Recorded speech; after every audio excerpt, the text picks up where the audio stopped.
এ জাতির সংখ্যাগরিষ্ঠ মুসলমান, অথচ আমরা প্রত্যেকের জবান দিয়ে আল্লাহর কোরআন তেলাওয়াত করাইতে পারলাম না কেন? বলো, আমরা হেরে গেলাম কেন?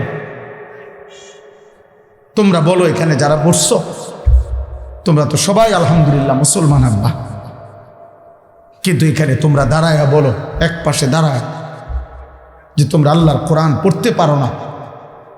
দেখে দেখেও শুদ্ধ কোরআন শরীফ পড়তে পারবে না একটা পৃষ্ঠা।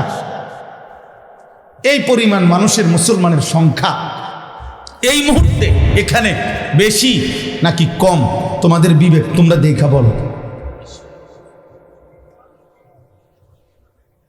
তাইলে বলো বাস, আমরা হেরে গেলাম কেন? আমরা ব্যর্থ হয়ে গেলাম কেন?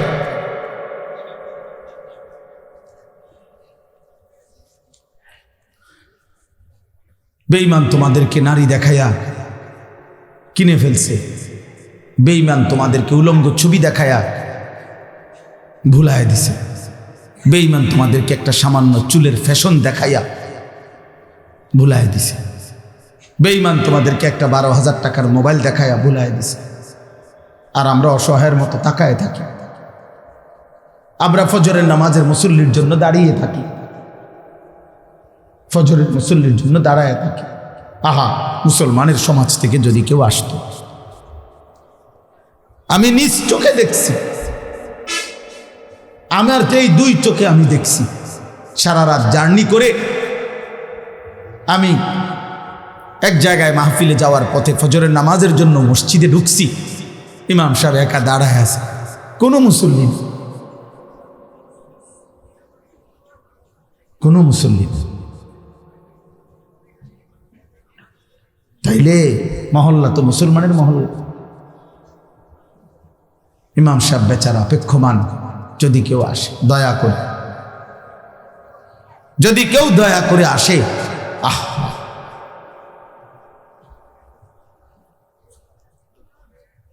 এই জন্য আব্বা আলহামদুলিল্লাহ আমি তোমাদেরকে উৎসাহিত করতে চাই, বিবেক জাগাইতে চাই। আমার এটা ফিকির, আমার এটা প্রেরণা, আমার এটা পেরেশানি। আমি এই অস্থিরতা নেই। আমি আসলে আলাদা কোনো আমারে কেউ যুবকদেরকে বলতে হবে এমন কোনো রাষ্ট্রীয় দায়িত্ব দেয় নাই, এমন কোনো হুজুরও আমারে কেউ দায়িত্ব দেয় না। কসম খোদা কেউ বলেন আমারে আনুষ্ঠানিকভাবে কোনো অফিসিয়াল লিডার কোনো আমারে মন্ত্রণালয় দিছে না কেউ, যে আপনার দায়িত্ব যুব মন্ত্রণালয়, আপনার দায়িত্ব কিশোর মন্ত্রণালয়, আমারে কোনো এমন কিছু কেউ বলেন। আমি তো এমনি বয়ান করতাম, কিন্তু কেন জানি আমি হৃদয় থেকে, অন্তর থেকে আমার হৃদয়ে এটা উপলব্ধি হয়েছে বলতে বলতে আল্লাহর ইচ্ছা। তো এখন সবাই বলে আমি যুবকদের জন্য বেশি বলি, বেশি বলি না কম বলি আমি এও বুঝি না, আমি জানি না। বাকি আমার বলা আমি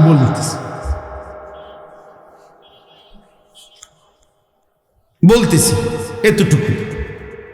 কিন্তু আমার অনুরোধ তোমাদের কাছে হাত জোর করে, এখনো আলহামদুলিল্লাহ মুসলিম কিশোর যুবক ব্যাপক পরিমাণ প্রচুর আছে, এবং যুবকের শরীরে আল্লাহ প্রদত্ত শক্তি, খোদার কসম, শক্তি বলতে যেটুকু, সকল শক্তি, শরীরের শক্তি, হাতের শক্তি, ব্রেনের শক্তি, বিবেকের শক্তি, চোখের শক্তি, কানের শক্তি, জিহ্বার শক্তি, বুকের শক্তি, পায়ের শক্তি, লজ্জাস্থানের শক্তি, সমস্ত শক্তি পূর্ণ মাত্রায় আল্লাহ সৃষ্টিকে যা দিয়েছেন তা যুবককেই আল্লাহ তাআলা পূর্ণ দিয়েছেন। এটা আল্লাহ কোরআনে বলছে, সুম্মা লিতাবলুগু আশুদ্দাকুম। আল্লাহ বলেন আমি তোমাদেরকে পূর্ণ শক্তিতে শিশু অবস্থা থেকে পৌঁছিয়ে দিয়েছি, মানে যৌবন। তাফসীরে আছে আল্লাহ বলছে মানুষের হায়াতকে আমি 3টা অবস্থা ভাগ করছি। প্রথম দুর্বল, তারপরে শক্তি, তারপরে দুর্বল। প্রথম দুর্বল শিশুকাল, দ্বিতীয় শক্তি যৌবনকাল, তৃতীয় দুর্বল বৃদ্ধকাল। আল্লাহ তাআলা বলছেন আমি মানুষের জীবন 3 ভাগে ভাগ করছি। এর মধ্যে শক্তি বলতে যেটুকু দিছি সেটা যৌবন, শিশুকাল তাও দুর্বল, বৃদ্ধকাল তাও কি দুর্বল। করলে কিছু এখনই করো, ভাবলে কিছু এখনই ভাবো। এখন ভাবনাও পরিষ্কার, চিন্তাও করতে পারবা ফ্রেশ। 60 বছরের বুড়া মিয়ার ভাবনা শক্তিও কমে গেছে। 70 বছরের চাচার বিবেক বুদ্ধিও কমে গেছে। আগের মতো মনে রাখতে পারে না, আগের মতো চিনে না। কোরআনুল কারীমের মধ্যে আছে, আল্লাহ তাআলা বলছেন, অমিনকুম মান ইউরাদ্দু ইলা আরজালিল উমর লিকাই লা ইয়ালামা মিন বাদি ইলমিন শাইআ। আল্লাহ তাআলা বলেন, আমি আল্লাহ অসংখ্য ব্যক্তিকে জীবন চলার পথে একেবারে নিষ্কর্মা, অক্ষম, অসহায়, বৃদ্ধ বানিয়ে ফেলি। কতটা বৃদ্ধ? আল্লাহ বলেন, একটা সময় আমি কাউকে কাউকে এমন বৃদ্ধ বানাই, যেই বৃদ্ধ হয়ে গেলে সে আর একটি বিষয়ের জ্ঞানও তার আর থাকে না। কোরআন শরীফে লিকাই লা ইয়ালামা মিন বাদি ইলমিন শাইআ। গত 60 বছরে সে জানতো যা 70 বছরে যা জানতো, আজ আর কিছুই জানতো, আজ আর কিছুই কি নাই মনে নাই। আমার আম্মার বয়স 75 বছর, আজ আর কিছুই বোঝে না। আমার মা ক্লাস 4-এ পড়ছে, 4র্থ শ্রেণী। এই 4র্থ শ্রেণী পড়ুয়া মায়ের আলহামদুলিল্লাহ ফিকিরে, মেহনতে সংসারটা মা কষ্ট করে আব্বার সাথে, আমরা 5 ভাই 3 বোন, আলহামদুলিল্লাহ 8 জন ভাই বোনকে দিন শিখাইছে। 5 ভাই আলেমে দিন হয়েছে। এই ক্লাস 4 পড়ুয়া মারফুত আমি। আমার আম্মা 5 পাস করে না। তো আমি বুঝাইলাম, সেই মা এখন কিছু বুঝে, বয়স হয়ে গেছে। আমাদের আল্লামা মুফতি আমজাদ হুসাইন সাহেব, গতকালকে আমি ওনার বাড়ির মাহফিলে বয়ান করছি, গত রাতে ওনার ঘরে খানা খাইছি, মানে ওনার গ্রামের বাড়ি মনোহরগঞ্জ। তো ওনার আব্বারে দেখছি কালকে, অসুস্থ বৃদ্ধ, এমনি তাকায় রয়েছে, একটা শব্দ করতেছে, একটা শব্দ কইতারে না, কথা একটা শব্দ কিছুই কইতারে না, এমনি চাই রয়েছে। এই জন্য নওজোয়ান, সক্ষমতার সময়টা ফুর্তি করে নষ্ট করবি না। গড়বার সময় নষ্ট হয়ে গেল, গাছটা মাত্র উঠতেছিল, এই সময় ভাঙ্গা দিল। ডালটা মাত্র মোটা হইতেছিল, এই সময় ডালটা ভাঙ্গা লাগে। গাছটা আজকে 12 বছরে হয়তো সাইডে একটা ছোট্ট কাঠি, ছোট্ট চিকন একটা বাঁশ দিয়া, পানি দিয়া, বারবার পাতা ছিঁড়া, মোটামুটি যখন সোজা হয়েছিল তখন ভেঙে গেল। এক বাবা হয়তো 6 বছর, 8 বছর, 12 বছর, 10 বছর আদর যত্ন করে তিল তিল করে ধরে রাখছিল। আজ 12 বছরে তুমি কিছু অসৎ বন্ধু, চরিত্রহীন কিছু লম্পট বেহায়া বন্ধুর খপ্পরে পড়ে তুমি বাবার হাত থেকে ছুটে গেল, মায়ের হাত থেকে ছুটে গেল, তুমি কোরআন থেকে ছুটে গেলা, তুমি ভালো মানুষের হাত থেকে ছুটে গেল, বন্ধুদের খপ্পরে হারায় গেল, অসৎ চরিত্রবানদের কাছে হারায় গেল, মোবাইলের নর্তকীর ভিতরে ডুবে গেলা, অশ্লীল ছবির মধ্যে হারায় গেল। একদিন আল্লাহ যদি নারাজ হয়, এই কোরআনে আছে কসম, প্রিয় ভাই, প্রিয় বন্ধু, আল্লাহ বলছে, কেউ যদি উল্টো পথে চলে, আমি যদি কোনোদিন সিদ্ধান্ত নিয়ে ফেলি, আর কোনোদিন আমি আল্লাহ তাকে ফেরাবো। কসম আল্লাহর, একটা খোদার কসম। নুয়াল্লিহি মা তাওয়াল্লা ওয়া নুসলিহি জাহান্নাম। আল্লাহ বলে, আমার বন্ধুর বিরুদ্ধাচরণ যে করতে থাকে, আমার প্রকৃত ইমানদার মুমিন যেই পথে চলতে থাকে, এই উল্টো পথে যে চলে, ومن يشاقق الرسول من بعد ما تبين له الهدى ويتبع غير سبيل المؤمنين نوله ما تولى ونصله جهنم। আল্লাহ বলেন আমার রাসূলের বিরুদ্ধাচরণ যে করবে, আমার ইমানদার মুমিনদের যেই পথ তার উল্টো পথে যে চলবে, একদিন সত্যি সত্যি আমি আল্লাহ তারে উল্টো পথেই চালাবো। ওয়া নুসলিহি জাহান্নাম, উল্টো পথেই একদিন জাহান্নামে ফেলে দেব।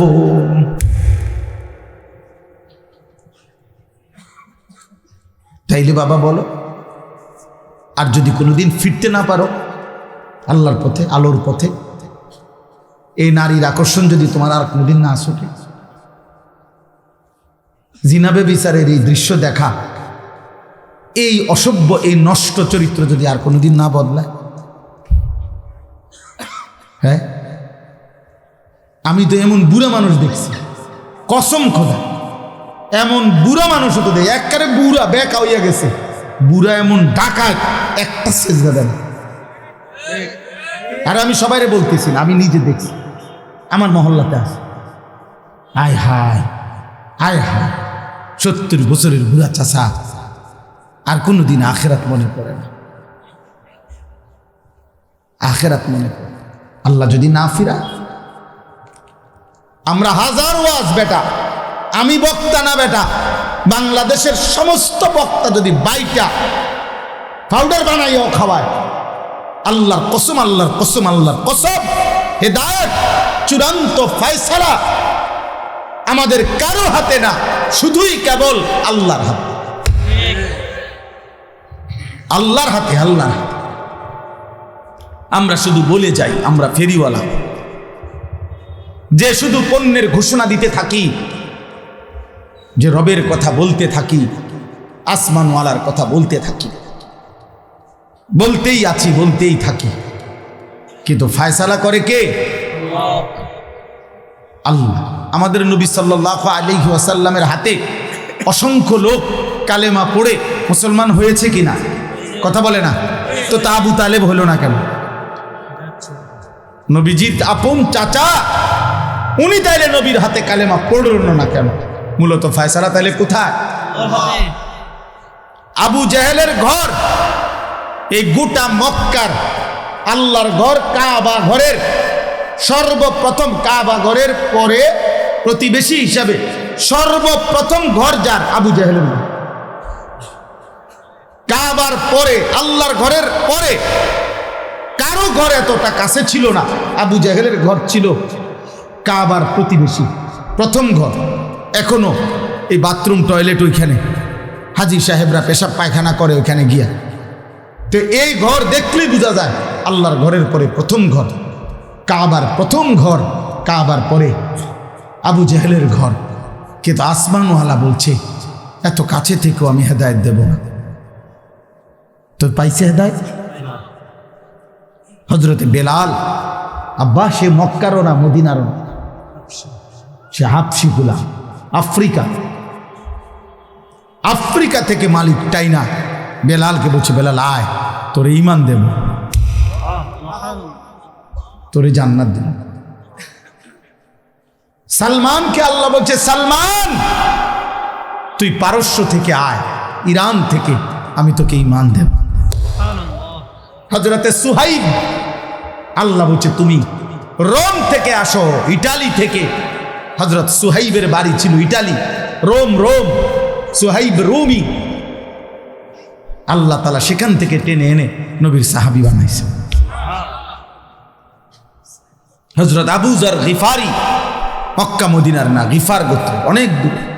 হযরত আবু হুরায়রা, সবচেয়ে বেশি হাদিস বর্ণনাকারী সাহাবী আবু হুরায়রা, উনিও মক্কারও না মদিনারও না, উনিও দাউস গোত্রের, আরবের বহু দূরের গোত্র। ওইখান থেকে এসে 7ম হিজরিতে নবীজি সাল্লাল্লাহু আলাইহি সাল্লামের ইন্তেকালের মাত্র 4 বছর আগে আল্লাহ তাকে টেনে আনছে, কালেমা পড়াইছে, নবীর সাহাবী হইছে। 4টা বছর বলছে, আমার বন্ধুর সাথে তুই লাইগা থাক আবু হুরায়রা, আমি তোকে পৃথিবী চমকায় দেব। 4 বছরের সোহবতার সান্নিধ্যে নবীর আজ পৃথিবীর সকলেই জানে সবচেয়ে বেশি হাদিস বর্ণনাকারী সাহাবী, 23 বছরের সাহাবীগরও পিছে হালাই দিছে।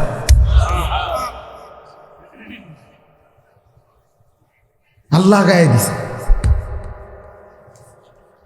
এই জন্য জওয়ান ভাই, চলো আমার কথা শেষ। আমি একটা ছেলেকে একটা বাবাকে বুঝাইতে চাই, আমাদের কারো জন্য ইসলাম আটকাবে না, আখেরাত আটকাবে না, আমাদের জন্য না। কোরআন আমাদের কাছে মুখাপেক্ষী না। আল্লাহ তাআলা সেদিন বুঝাইছে, বন্ধু যে কয়জন লোক লাগবে ইসলামের বিজয়ের জন্য আমি নেব, আপনি দাওয়াত দেন। লোক নিমু আমি, হেনতে নিমু না হেনতে নিমু, এটা আমি বুঝব। বুঝেন নাই কথা? মক্কার থেকে নেমু না মদিনার থেকে নেমু, না ইরান থেকে নেমু না ইউরোপ থেকে নেমু, এটা আমি বুঝব। লোক নেব আমি, লোক নেব আমি। কিন্তু আপনি দাওয়াত দেন, আপনি বলেন, আপনি নিজস্ব সিদ্ধান্তে ফয়সালা দিতে পারবেন না, হেদায়েত দিতে পারবেন না। এই জন্য আমরা তোমাদেরকে আল্লাহর হাওয়ালা করছি। তোমরা আলহামদুলিল্লাহ অনেক যুবক, অনেক তোমরা আমার এটারে অনুরোধ, আমি কোরআন হাতে ধরে বলব, তোমরা আমার এটারে জনপ্রিয়তা মনে করো না। আমি ব্যক্তিগতভাবে কোনো দল পার্টির সাথে আমার কোনো সম্পৃক্ততা নেই, কাজে আমার কোনো জনপ্রিয়তার দরকার নেই। আমি আবারও বলব, আমি জনসমর্থন চাচ্ছি না, আমার এটা লাগবে না, লাগবে। আমারে আনবার জন্য ওরা মোটরসাইকেল নিয়ে গেছে, অনেকগুলো ছেলে, বহুত মহব্বত করেই গেছে, আমি জানি, আশা করেই গেছে, কমপক্ষে 20-25টা মোটরসাইকেল, অসম্ভব। ওই একটা ছেলে দাঁড়ায় থাকলে আমি যাইতাম। যে ছেলে আমার আগায় নিতে কইছে, ওই আমার গাড়ি তুলতে চাইছে, আমি না, তুই আমার নাম গাড়িতে নাম, তোমার লোকও যাইতাম। পরে গাড়িতে নামাই দিছে, পরে আলাদা ঘটনা চিঞ্জি দিয়েছে, ও খবর না, তোমার লোক যাইতাম। আমি হুলস্থুল দিয়ে করুন কি? আল্লাহ তাআলা সমস্ত যুবকদেরকে কবুল করেন, আমিন। এখানে আমি যে আয়াতটা পড়ছি, এবার এই আয়াতের তর্জমাটা বলি। কোরআনুল কারীমের মধ্যে আছে, এই 19 নম্বর পারা 25 নম্বর সূরা, সূরায়ে ফুরকান, এই সূরার কয়েকটা আয়াত আমি পড়ছি। 26, 27, 28, 29 এই 4টি আয়াত। সংক্ষেপ কথা হলো, রাসূলুল্লাহ সাল্লাল্লাহু আলাইহি সাল্লাম যখন মক্কায় কালেমার দাওয়াত দিতেন, তখন মাঝে মধ্যে কেউ কোনো কাফের কালেমা পড়তে চাইতো, একেবারে পুরো প্রস্তুতি নিয়ে লাইতো মানসিকভাবে, না মুহাম্মদের কালেমা গ্রহণ করুন, একেবারে মানসিক রেডি হইয়া, মনে করেন জবান দিয়া সম্মতি দিত, ওয়াদা দিত, আচ্ছা মুহাম্মদ আমি আইতে আছি, বা এই কিছুক্ষণের মধ্যে, বা আমি একটু সময় দাও আমারে, আমি কালেমা পড়ব, পুরা আমি বুঝছি বিষয়টা, আমি নিয়ত করছি, মানছি। কিন্তু দুর্ভাগ্য হলো, বন্ধু নামের এই সমবয়সী অথবা ওদের সাথে যে কাফেররা বন্ধুরা চলতো, এ যখনই যে এই বন্ধুদের খপ্পরে পড়ছে, একটু দেরি করছে, কোরআনুল কারীমের মধ্যে আছে বারবার এই কাফের বন্ধুরা সহ যারা সমবয়সী একসাথে চলে ফিরে, এই দুশ্মনরা এরকম অগণিত ব্যক্তিকে কালেমা থেকে বঞ্চিত করে দিয়েছে। যে অসম্ভব কথা দোস্ত, আজ এত বছরের বন্ধুত্ব, এক লগে চলি ফিরি বেটা, এক লগে মদ খাই, এক লগে নেশা করি, এক লগে গাঁজা খাই, আমরা এক লগে নারী দেখি, ছবি দেখি, উলঙ্গ দৃশ্য দেখি, তোর যতবার যা লাগে আমি ব্যবস্থা করে দেই, তুই আমারে ব্যবস্থা করে দে, আমার মোবাইলে চার্জ না থাকলে তোরটা দিয়ে দেখি, তোরটা না থাকলে তুই আমারটা দিয়ে দেখো। এইভাবে আমাদের মধ্যে একটা বন্ধুত্ব, আমাদের মধ্যে ফ্রেন্ড, আমাদের মধ্যে এই সম্পর্ক, আজ বন্ধুত্ব ছেড়ে দিবি? এতদিনকার সম্পর্ক দোস্ত ভুলে যাবি? এইগুলা যখনই বলতো অগণিত ব্যক্তি, আহা, এই বন্ধুত্বের আবদার রক্ষা করতে গিয়ে কোরআনে আল্লাহ বলছে ওরা ঈমান গ্রহণ থেকে বিরত থাকত,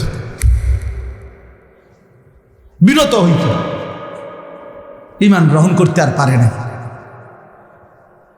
আল্লাহ তাআলা কোরআনুল কারীমের এই আয়াতগুলোতে ওই মানুষগুলোকে সতর্ক করছে, এই দোস্ত শোনো ছেলেরা, আমার এটা বলার উদ্দেশ্য আছে, আমি এটা আইসা আমার আগে তারা তো খেয়াল করি, এনে এটার নাম দেখে করছি আয়াত, এই জন্যই পড়ছি।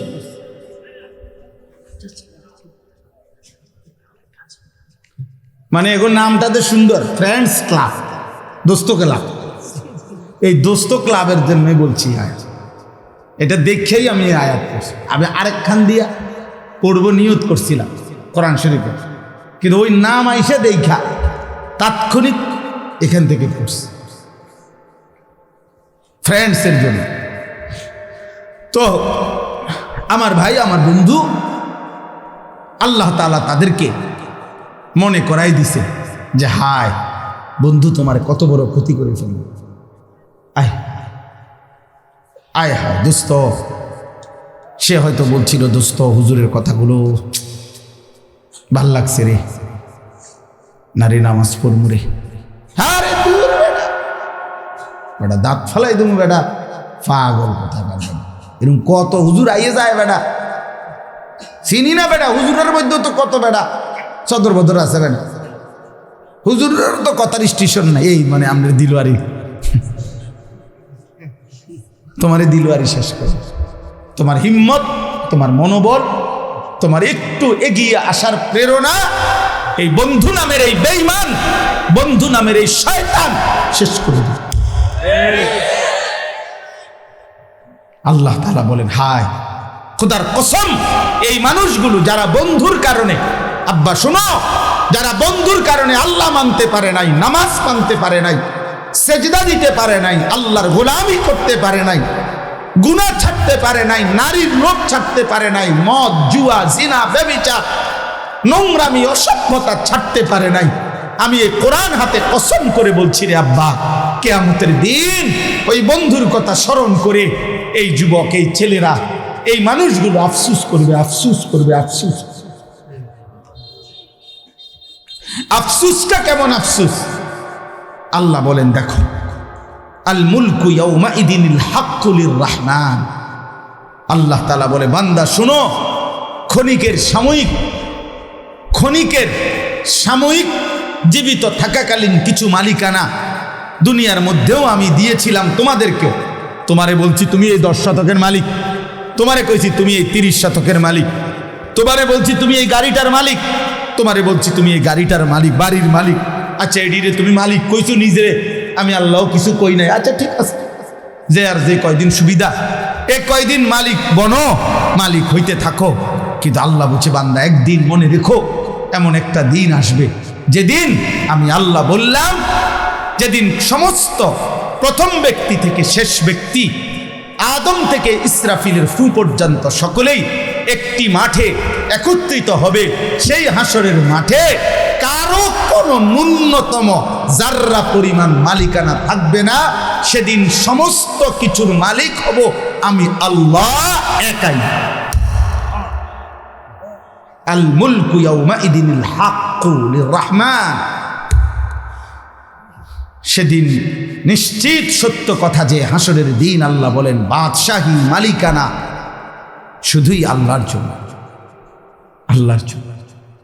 আর ওয়াকানা ইয়াউমান আলাল কাফিরিনা আসীরা। আর সেদিন কাফের, নাফরমান, বেঈমান, পাপী আল্লাহ বলে তাদের জন্য হবে বড় কঠিন, কঠিন।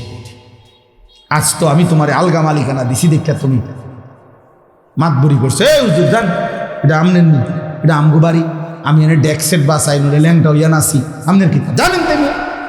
তো হুজুর মনে করছে হ ঠিক তো তাগো বাড়ি, আর চাইতে বেশি বলার অধিকার আমার কি আর আছে?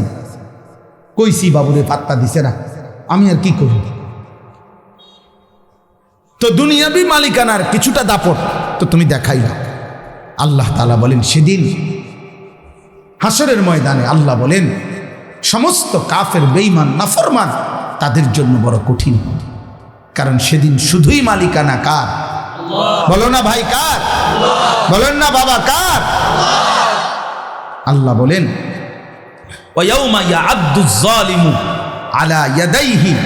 এই সেদিন, এই শোনো, সেদিন প্রত্যেক পাপী, নাফরমান জাহান্নামের দৃশ্য দেখবে, আযাবের হুঙ্কার শুনবে, ফেরেশতাদের আওয়াজ শুনবে। এই চারিদিকের এই বিভীষিকাময় হাসরের ময়দানের ভয়ঙ্কর দৃশ্য দেখে আল্লাহর কসম, আল্লাহ বলে সেদিন পাপী জালেম নাফরমান, পাপী জালেম মানে এখানে পাপী, পাপী ব্যক্তি নিজের আঙ্গুল দিয়ে নিজের দাঁত এইভাবে কামড়াবে। ইয়াদ্দু যালিমু আলা ইয়াদাইহি, প্রত্যেক পাপী নিজের হাত নিজের দাঁতে কামড়াইতে থাকবে। আহা কি করে, আহা কি করে। ইয়াকুলু ইয়া লাইতানি ইত্তাখাযতু মা'আর রাসূলি সাবিলা, আঙ্গুল কামড়াইতে কামড়াইতে ছিঁড়ে ফেলতে চাইবে, দাগ বসায় ফেলবে, আর চোখের পানি ফেলে আফসোস করবে আর বলবে হায় আমি যদি রাসূলের পথ ধরতাম। ইয়া লাইতানি ইত্তাখাযতু মা'আর রাসূলি সাবিলা, আহা মন্দ কপাল আমি যদি বন্ধু, আমি যদি রাসূলের পথ ধরতাম। এরপরে দেখো, এরপরের শব্দটা বলার জন্যই আমি এটা পড়ছি।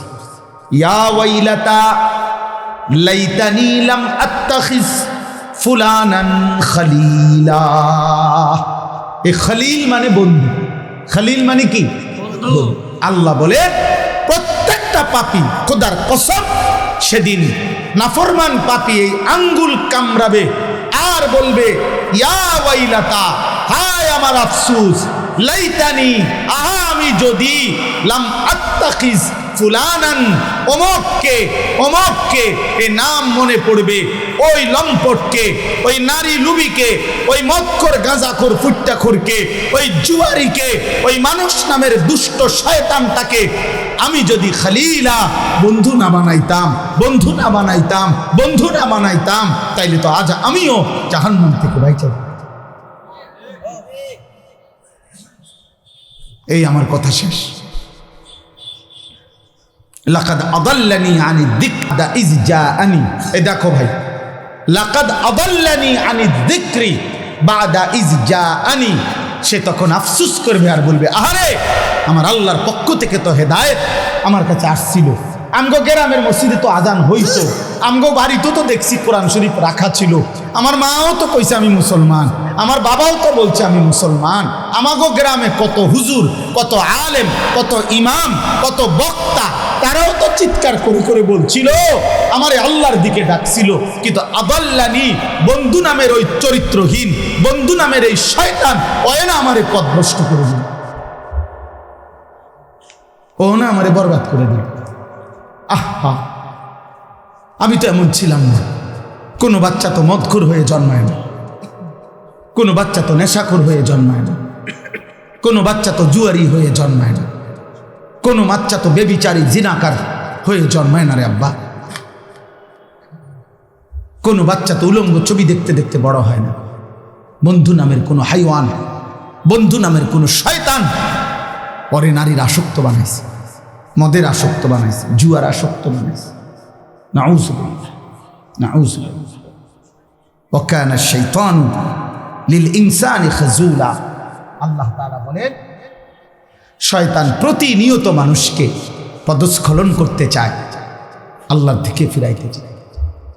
তোমরা মনে রেখো। অতএব আমার ভাই, এই নবীনগর নবীপুর ফ্রেন্ডস ক্লাব, আজকে আমি যে কয়জন তোমরা এখন উপস্থিত এখানে ফ্রেন্ডস ক্লাবের সদস্য, তোমাদের কাছে আমার একটা অনুরোধ, তোমরা হয় এক সাইডে দাঁড়াও, নয়তো হাত তোলো। যারা যারা এই ক্লাবের সদস্য, যারা আছো দাঁড়িয়ে থাকলে দাঁড়াও, দাঁড়ানো আছো, আর নয় বসা থাকলে দাঁড়াও। দাও এই সাইডে, দাও এই সাইডে, দাও এই সাইডে। হ্যাঁ হ্যাঁ, আর আছে তোমরাও দোস্ত, তোমরাও, আপনারাও মাশাআল্লাহ, আর ওইদিকেও আছে কিছু। হ্যাঁ, তো কাজে এটা দিয়ে কি হবে? আমাদের কাউসার বলতেছে, আমার সাথে আসছে যে আছে যে হুজুর আমি দেখছি আপনি 5 জনের সামনেও বয়ান করছি, আমি একদম পুরা 2 ঘন্টা 4 জন মানুষের সামনেও আমি বয়ান করছি। খালাস, আল্লাহর জন্য বলা, কম না বেশি শ্রোতা এর মধ্যে সফলতা ব্যর্থতার কিছু নাই। আল্লাহর কথা একজনকে বললেও সওয়াব হয়।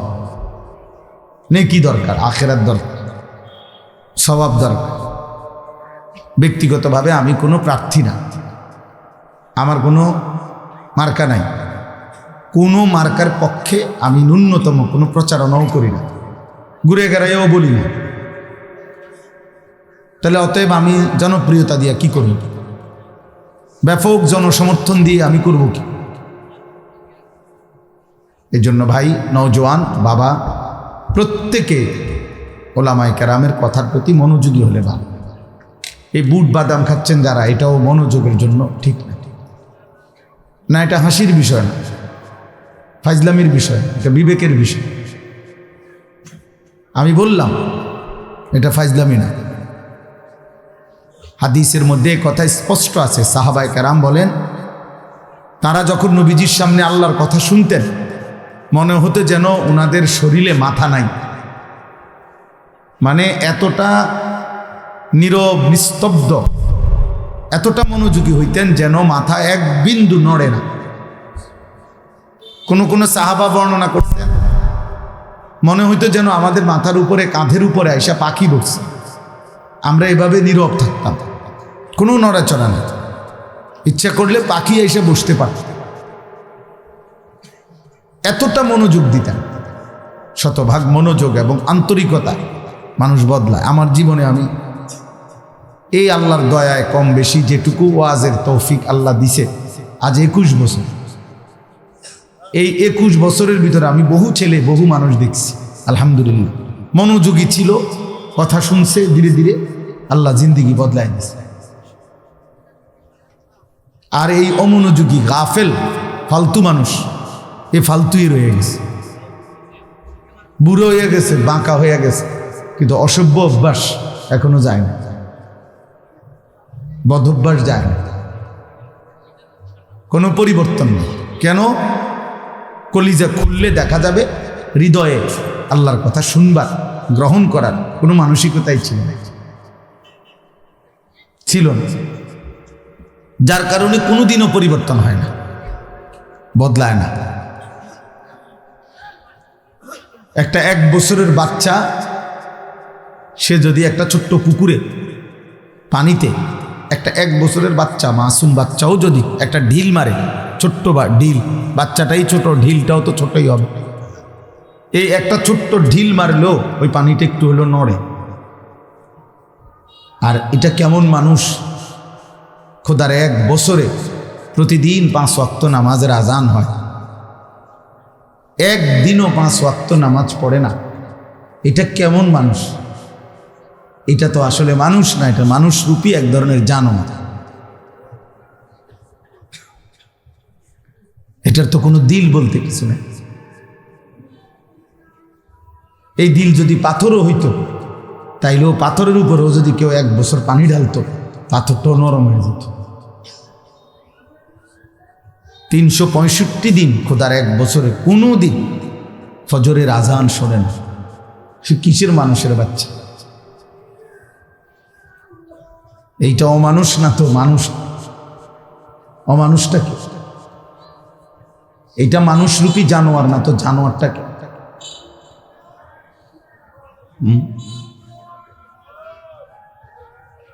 এই জন্য বললাম বেটা, মানুষ হও, ইনসান হও, আত্ম উপলব্ধি শিখো। এই হুড়াহুড়ি, লাফালাফি, ফালাফালি, মোবাইল, ভিডিও, ছবি, বেডা বেডি, চটপটি, বুট বাদাম, খেলতামাশা, এটা পাগল ছাগলের জীবন, মাতাল প্রতিবন্ধীর জীবন। বাবা, জীবনের কোনো আগা নাই, মাথা নাই, রাত নাই, দিন নাই, ইজ্জত নাই, সম্মান নাই, ভদ্রতা নাই, আখলাক নাই, পছন্দ অপছন্দ বলতে কিছু নাই, উচিত অনুচিত বলতে কিছু নেই।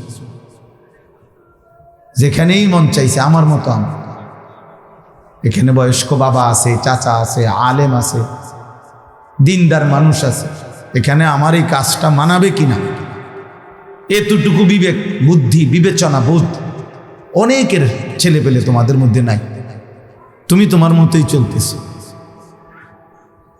তোমার চুল, তোমার চেহারা, একজন ভাবা উচিত একজন আলেম দেখলে কি মনে করল, একজন বয়স্ক বাবা চাচা দাদারা দেখলে কি মনে করল,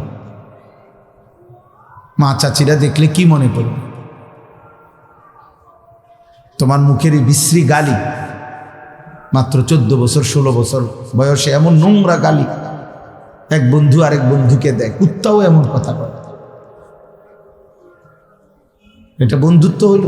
বন্ধু আবার বন্ধুরে গালি দেয় কেন? বন্ধু আবার বন্ধুর ফাসাদ লাথি দেয় কেন? বন্ধু আবার বন্ধুর বোনকে নিয়ে অসভ্য কথা বলে কেন?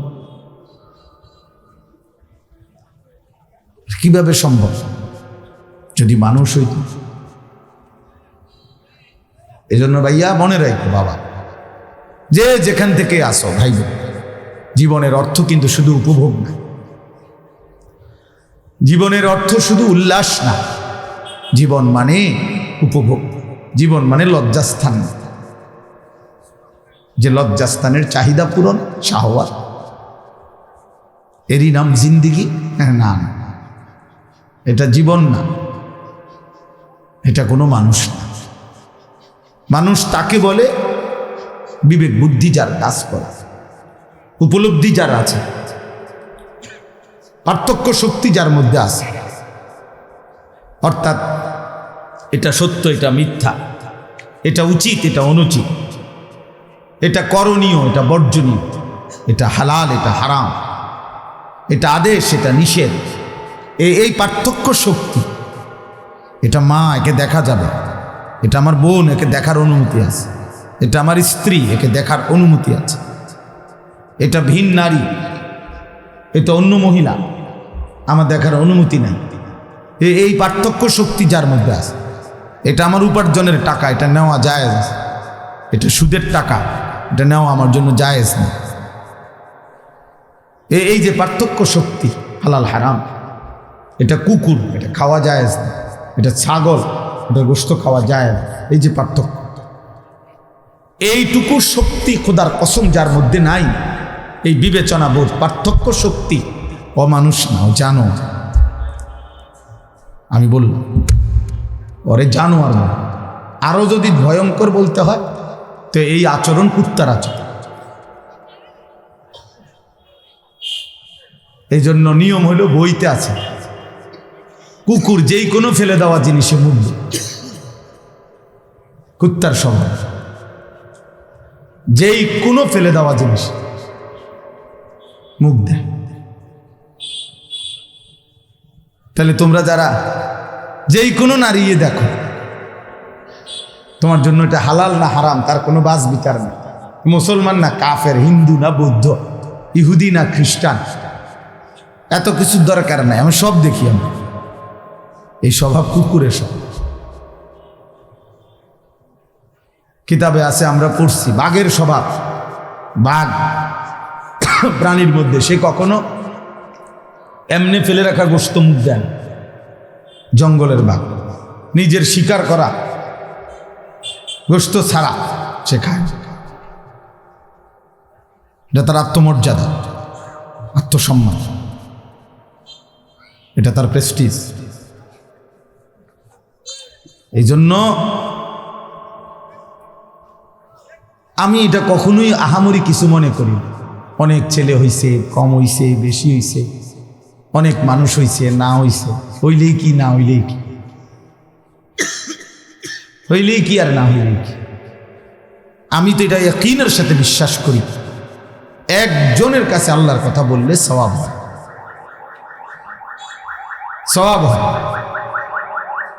যদি একজনও না থাকে, নিজের সাথে নিজে বোঝাপড়া করলেও খোদার কসম সওয়াব হয়। আমি যদি আমার সাথেও বোঝাপড়া করি, ওয়ালতানজুর নাফসুম মা কদ্দামাত লিগাদ, এ তো কোরআনের আয়াত। আল্লাহ বলে প্রত্যেকটা প্রাণ, প্রত্যেকেই পৃথক পৃথক লক্ষ্য করো, হিসেব করো, আজ দুনিয়া থেকে আগামীকালকের আখিরাতের জন্য তুমি কি পাঠিয়েছ, তুমি তোমার লগে হিসাব করো। তাহলে বোঝা গেল, আমি যদি আমাকে নিয়েও বলি, আমি যদি আমার হিসাব করি, আজ 5 ওয়াক্ত নামাজ জামাতে পড়ছি কয়টা, জামাতে পড়ি নাই কয়টা, প্রথম রাকাত তাকবীর উলা পাইলাম কয়টা, পাইলাম না কয়টা। অতএব আমি আজকে এশার নামাজ 1 রাকাত পাইছি, এখন ওইখানে উজু করে যাইতে যাইতে দেরি হয়ে গেছে। তাহলে আমার এটা উপলব্ধি হলো যে না, আগামীকাল আমাকে চেষ্টা করতে হবে এশার নামাজ যেন আমার তাকবীর উলা ফৌত না, ছুটে না। তাহলে আমি যদি আমার সাথেও বোঝাপড়া করি, এটাও নেকি, এটার মধ্যেও স্বভাব আখিরাত। হাসিবু ক্বাবলা আন তুহাসাবু। আল্লাহ নবী সাল্লাল্লাহু আলাইহি ওয়াসাল্লাম বলছেন, আপনারা বসেন, বসলে ভালো হবে দোস্ত, বসলে ভালো হবে। নওজোয়ান ভাই তোমরা একটু আগায় বসো, এই 1 বিঘত জায়গা, 1 বিঘত প্রত্যেকে আগায় বসো, সওয়াব হবে। তোমার আসার দ্বারা একজনও যদি বসতে পারে পিছনে, তোমার নেকি হবে। আমি বললাম যে কষ্ট করবেন আপনি ওর পুরা নেকিটাও আপনি পাবেন, সওয়াব হবে ইনশাআল্লাহ। মাশাআল্লাহ মাশাআল্লাহ। যার যার মোবাইল হেফাজত করে, না না এটা জরুরি, মোবাইল হেফাজত করো ভাই, সামানের হেফাজত এটা জরুরি। তো বলতেছিলাম, আমি এটাই বলতে চেয়েছিলাম, রাসূলুল্লাহ সাল্লাল্লাহু আলাইহি ওয়াসাল্লাম বলছেন, হাসিবু ক্বাবলা আন তুহাসাবু। আল্লাহ তোমার হিসাব নেওয়ার আগে উম্মত তুমি তোমার হিসাব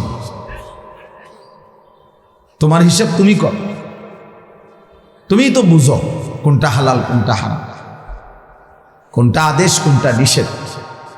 আল্লাহ নবী সাল্লাল্লাহু আলাইহি ওয়াসাল্লাম বলছেন, আল হালালু বাইয়িন ওয়াল হারামু বাইয়িন। নবীজি বলছেন, উম্মত আমি হালাল যা স্পষ্ট বলেছি, হারাম যা স্পষ্ট বলেছি। কোনো কিছু আমি রাসূল 1 বিন্দু অস্পষ্ট অগোছালো আমি রেখে যাই। তারাকতুকুম মুহাজ্জাতান বাইদা। আল্লাহ নবী সাল্লাল্লাহু আলাইহি ওয়াসাল্লাম বলেন, সকালের সূর্য যখন আলোকিত হয়, ফর্সা সূর্য যখন পূর্ণ উঠে, এমন একটা সূর্য যেই সূর্যের আলোতে 1 বিন্দু মেঘ, বৃষ্টি, আবসা, অন্ধকার, কুয়াশা কিচ্ছু নাই, একদম ফকফকা, মানে কোনো স্পট নাই আলোর মধ্যে, একদম পূর্ণ আলো। আল্লাহ নবী সাল্লাল্লাহু আলাইহি সাল্লাম বলেন, 23 বছরে উম্মত আমি ইসলাম নামে এমন একটা আলোর সামনে তোমাদেরকে রেখে গেল, যে আলোতে কোনো মেঘ নেই, যে আলোতে কোনো দাগ নেই, যে আলোতে কোনো কুয়াশা নেই, যে আলোতে কোনো অস্পষ্টতা নেই, যে আলোতে কোনো আড়াল নেই, একদম পরিষ্কার। জীবন চলার প্রত্যেকটা বাঁকে আমি নবী সাল্লাল্লাহু আলাইহি সাল্লাম এভাবে বলে গেছি, কোনো বিষয় অস্পষ্ট, অগোছালো, অপরিষ্কার, অপরিচ্ছন্ন, দুর্বোধ্য, কঠিন বলে যাই, সব ক্লিয়ার করে গেছে। লাইলুহা কান্নাহারিহা। নবী সাল্লাল্লাহু আলাইহি ওয়াসাল্লাম বলছেন, উম্মত আমি তোমাদের জন্য রাত অন্ধকারকে দিনের আলোর মতো রেখে গেছি। অর্থাৎ গভীর রাতে একাকিত্বে যত রকমের প্রয়োজন মাসআলা হইতে পারে, জরুরত, সব আমি বলে গেছি। মানুষের টয়লেট বাথরুম একাকী বিষয়, টয়লেট বাথরুমের বিষয়, মানুষের রাত্রিবেলার ঘুম তার এটা পৃথক অন্ধকারের বিষয়, মানুষের স্বামী স্ত্রীর সম্পর্ক গোপন বিষয়। আল্লাহ নবী সাল্লাল্লাহু আলাইহি ওয়াসাল্লাম বলেন, সেই কথাগুলো আমি শতভাগ স্পষ্ট বলে গেছি, অস্পষ্ট রাখিনি, একদম পরিষ্কার বলছি। দুনিয়ার বাজার, ব্যবসা, লেনদেন, রাষ্ট্র, রাজনীতি, ঘর, সমাজ, যেমন আমি পরিষ্কার বলছি সব বিষয়, একাকী, একান্ত, ব্যক্তিগত, পারিবারিক, স্বামী স্ত্রী, অথবা শুধুই তোমার বিষয়, তাও বলেছি কোন পাও দিয়া বাথরুমে ঢুকবা, কোন পাও দিয়া বের হবা, বাথরুমে ঢুকে পরনের লুঙ্গি প্যান্ট পায়জামা কখন খুলবা ওইটা পর্যন্ত নবী বলে গেছে। কয়টা ঢিলা ব্যবহার করবা টয়লেট পেপার নবীজি বলে গেছে। শীতকালে ঢিলা ব্যবহার করবা সামনের দিক থেকে পিছন দিকে, না পিছন দিক থেকে সামনের দিকে, গরমকালে কোন দিক থেকে, আমি রাসূল সাল্লাল্লাহু আলাইহি সাল্লাম নবীজি তাও বলে গেছে, তাও বলে গেছে। এভাবে শিখাইছেন, এভাবে উম্মতের কাছে একটা সুতা অস্পষ্ট রেখে যান। দুর্ভাগ্য উম্মত, বিশেষ করে নওজোয়ান, যখন শিখার সময়, যখন নিজেকে গড়ার সময়, যখন নিজেকে সাজানোর সময়, তখন তোমরা লাওয়ারিসের মতো। কে মা, কে বাবা, কে আল্লাহ, কে রাসূল, কে সৃষ্টিকর্তা, কে বানাইলো, কোত্থেকে আসলা, কে কেন বানাইলো, কেউ তোমার উপরে কোনো দায়িত্ব দিছে কিনা, তোমার কোনো করণীয় আছে কিনা, কিচ্ছুর খবর। অগণিত ছেলের চুল চেহারা দেখলে বোঝা যায়, চলাফেরা দেখলে বোঝা যায়। এখানে যদি এই মুহূর্তে এখন 1000 ছেলে বসে থাকো, 950 ছেলের চেহারা দেখলে বোঝা যায়। এশার নামাজের সেজদা দেয় না, হায় বেয়াদব, কেন বসলি? আল্লাহর দুশ্মন, একটা সেজদা দিতে মন চাইলো না তোর, কেন বসলি? মৌলবীর ওয়াজ শুনে করবি কি বেটা? বক্তার ওয়াজ শুনে করবি কি? তোমরা তো জানতা আমার ওয়াজ শুনবা, মনে করো কম বেশি প্রস্তুতি ছিল, অনেকে শুনছো মাইকিং হয়তো, তো ঠিকই তো আছে। তো যেহেতু নিয়ত করছিল আল্লাহর কথা শুনবা, তো এশার নামাজ পড়লাম নাকি? এশার নামাজ পড়লা নাকি? ছি ছি ছি বেটা, তোদের যাদের কপালে এশার নামাজের সেজদা নাই, এক ওয়াক্ত না, থু তোর কপালে বেটা, থু তোর কপালে, যা বেটা তুই, মন চাইলে উঠে চলে যাবে। নির্লজ্জ, বেহায়া, দুশ্মন, আল্লাহর দুশ্মন বেটা, নবীর দুশ্মন বেটা, মায়ের কলঙ্ক বেটা, তুই বাবার অপমান, তুই তোর মায়ের দুধের বেইজ্জতি, মায়ের গর্ভের অপমান বেটা। মুসলমানের সমাজে মুসলমানের কলঙ্ক বেটা তোমরা।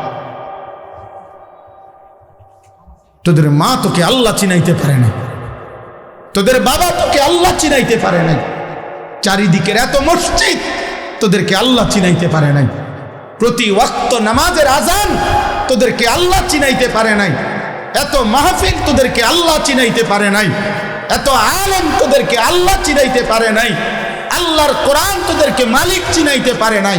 মানুষের বাচ্চা হলি কেমনে বেটা?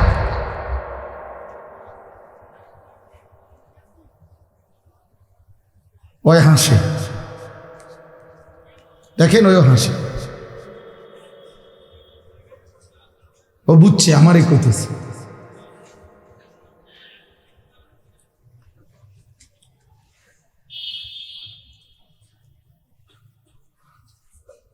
এই জন্য লজ্জা থাকলে বেটা, রক্তে যদি মুসলমানের রক্ত থাকে, এখন উঠে গিয়ে নামাজ পড়ে আসবে, যা বেটা। বেহায়া মুসলমান হয়ে গেল কেমন? কোনোভাবেই। আরে কিসের স্লোগান? 2-3টা হুঙ্কার, 2-3টা জোর আওয়াজে কথা বললেই আমরা এখান থেকে বৈশা ইউরোপ আমেরিকারে ধমক দিয়ালাম, এত সহজ হয়ে গেছে। হ্যাঁ, নাস্তিক মুরতাদ এত সহজেই বয়ে পড়ে যায়। অথচ তারা বাংলাদেশে যারা ইসলাম বিরোধী, যারা মুরতাদ নাস্তিক, যারা ইউরোপের গোলাম, তারা অল্প বেটা, সংখ্যালঘু, তারা সংখ্যাগরিষ্ঠ আমরা মুসলমান। কিন্তু আমরা তাদেরকে ধর্মবিদ্বেষী বলতে পারলাম না, ওরা আমাদেরকে সংখ্যাগরিষ্ঠ মুসলমানের বাংলাদেশে ওরা আমাদেরকে জঙ্গি বলে চালায় দিল।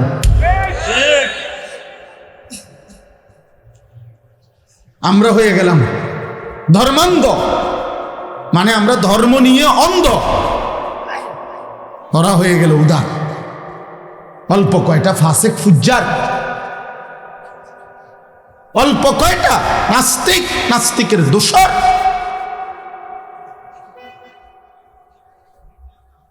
কারণ আমরা তো তোমাদেরকে বুঝাইতে পারলাম না, তোমরা তো আমগরে মনে করছো আমরা যারা হুজুর, আমরা মোল্লা, আমরা এতিমখানায় বড় হয়েছি, তোমরা ভাবছো আমরা এতিম বাচ্চা, আমরা ভিক্ষা করে খাই। তোমরা ভাবছো আমরা সমাজের অবহেলিত, এই জন্য বেঈমান আমাদেরকে উপহাস করে, বেঈমান আমাদেরকে নিয়ে তামাশা করে। সংখ্যাগরিষ্ঠ মুসলমানের বাংলাদেশে আমরা কোরআনের আলোকে নারীর অধিকার বুঝে, আর বেঈমান মুশরিক এবং মুশরিকের অনুসারীরা সংখ্যাগরিষ্ঠ মুসলমানের বাংলাদেশে কোরআনুল কারীমের মধ্যে নারীর অধিকার সংরক্ষিত হয় নাই এ কথার স্পষ্ট বক্তব্য এই 5ই আগস্টের পরেও